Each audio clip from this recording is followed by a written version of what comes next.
Hello, my name is Paul Travis. This is my CIS 355 project. The objective was to create a system by which somebody could sign into and sign up for classes and then drop them if necessary, etc. Alrighty, to start, this system has fully realized login capability with the ability to sign up for a user. This can be done by clicking on sign up, putting in a name, feeling musical, I don't know. Password, use anything particularly useful, I don't know. We're just going to go for 7. The system will hash it anyways. It's not a secure password, but then again, it's an example. Let's go with the student ID of 2345668 and then create user. We can then log in with our user, Peggy Lee. I think I used 7. Please tell me that so I remember. Yes, alright. Now, of course, we can then proceed to sign up for classes, which is what this system is designed to do. You may search for a class via its name or its course code and number. It's much easier to use its name as it's a regular expression type search. So you can type in something such as, I don't know, Latin. It's one of the classes I think I created.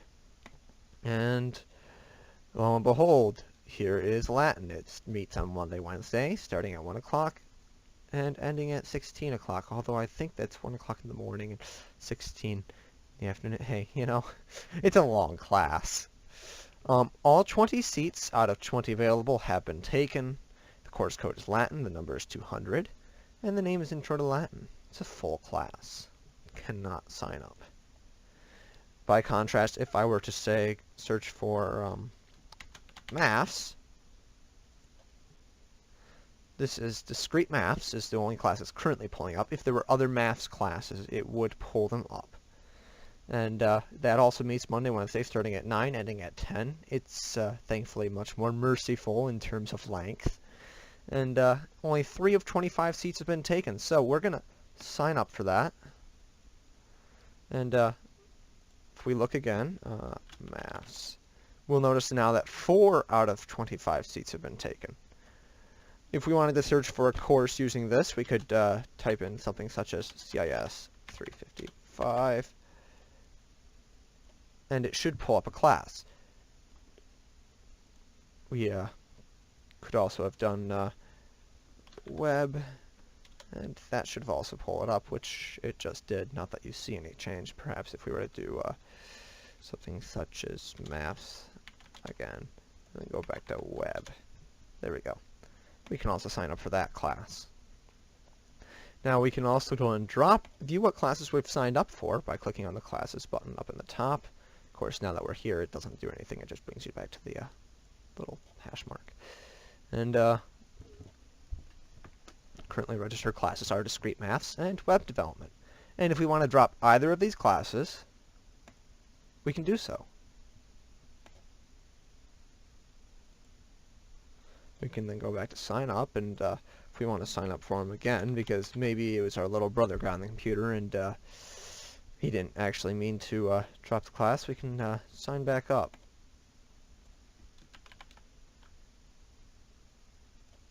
Oops, don't know that's there we go. Sign back up. There we go. And look at that. We are signed up again. We can then proceed to sign up for the max course load if we want. I think it was theoretical. Yes, theoretical computation. I know I made more classes, but I can't recall them. Just going to hippity hop over the database here for a second. And oh yes, programming. We can't actually sign up for max course load. I don't have enough classes made up in the database. Let's see. I guess we could just sign up for the same class 5 times. But don't think that should work.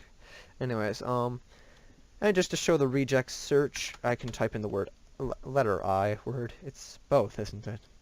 And you'll see that all classes with the letter I in them show up, which is maths, web dev, programming, intro to Latin, and theoretical computation.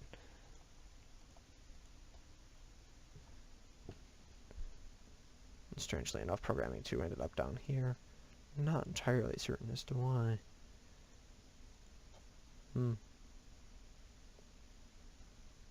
Oh well, nevertheless. We then can log out of the system, and you'll notice we're logged out. And if we attempt to go back to the page we were just on, main.php, it'll redirect us here, no matter how hard we try. We can now log in as an administrator if we would like. Administrators have access to a higher level of features and more powerful abilities, such as the CRUD grid. The CRUD grid here is comprised of 3 tables. We have the classroom, class, and people's tables, which it has access to, which are 3 of the 5 tables in the database. These are the 3 that should be modified by an administrator. The other 2 are more for other purposes. The 3 tables are loaded in simultaneously using a series of PHP and MySQL requests, and then they are only displayed when these buttons are pressed using JavaScript function to show and hide them using the CSS display element. When you click on the different ones, it brings up the different grid. This is a classroom. You can read a element if you want. Reading it, total seats 38, building Robertson, and room number is 32. I don't think there's even Robertson building, but hey, there is now. You can do the same for admin, or you can do that in the class too. It doesn't particularly matter which one you're in. You can do reading. That one doesn't line up right. Oh well. You then can proceed to update a field. Perhaps maybe you didn't want this to be a Robertson. You wanted it to be a Curtis. Curtis, Robert. You know, they're easy to get confused, right? Now it's in Curtis. Perhaps the entire entry was a mistake. I don't think anything else is relying on that entry. Let's double check that before we just go and delete it. Nope. Okay. Are you sure you wish to delete? Totally. We're aggressive deleters. And it's gone. You can then recreate the entry. Maybe deleting it was a complete and utter accident. 57 seats. Curtis. Room number 395. It's a big building. I don't think there's 395 rooms, but hey, we're going with it. And now we're here. If you want, you can also view this as in the database. It's classrooms, right? I'm going to have to log back into the database. Oh, no, I'm not. Okay, cool. And here we are. 395, Curtis, etc. We also have the ability to upload a file if we want. Uploading a file allows us to choose one. Let's see here. I'm going to choose a 3 kilobyte one. Getting risky. And we can then proceed to upload it into the database, which you don't see here. But if we go over to the database and look at files, you'll notice that the file I just uploaded is in fact here.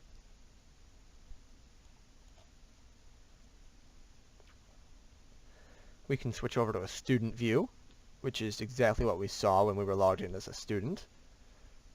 I apparently, as an administrator, have signed up for classes before. I'm just going to drop out of those. I didn't want to take classes. I definitely an administrator. Apparently, I can't spell. Let's try this. Still can't spell. Gonna have to fix that. And we can switch back to student view.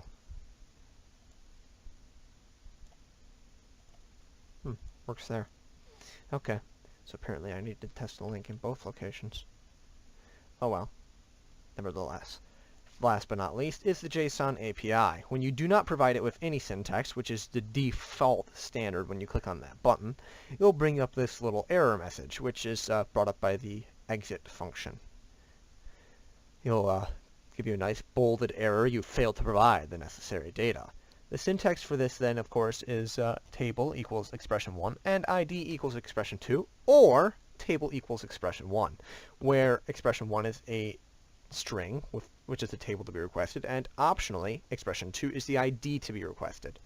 So if we were to just request, say, table equals class,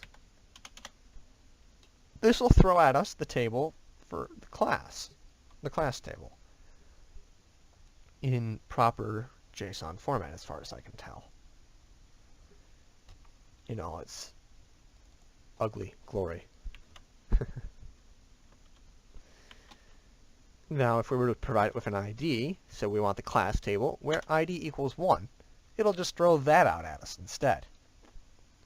And there we have it, in, once again, all its ugly glory. You can then proceed to go back, crud.php, and log out if you want. We cannot return to that if we want, even if we wanted to. Crud. Until we log back in, it'll just redirect us here. And if we log in as a non-administrator, Paul, not giving you my super secret password, it may be 2, but I'm not letting you know, and attempt to access the CRUD page. Perhaps we're a malicious user who thinks that because we have a username, we'll be able to log in to the administrator data. Well, turns out that's been foiled. It redirects you here, no matter what. You can even attempt to go to CRUD.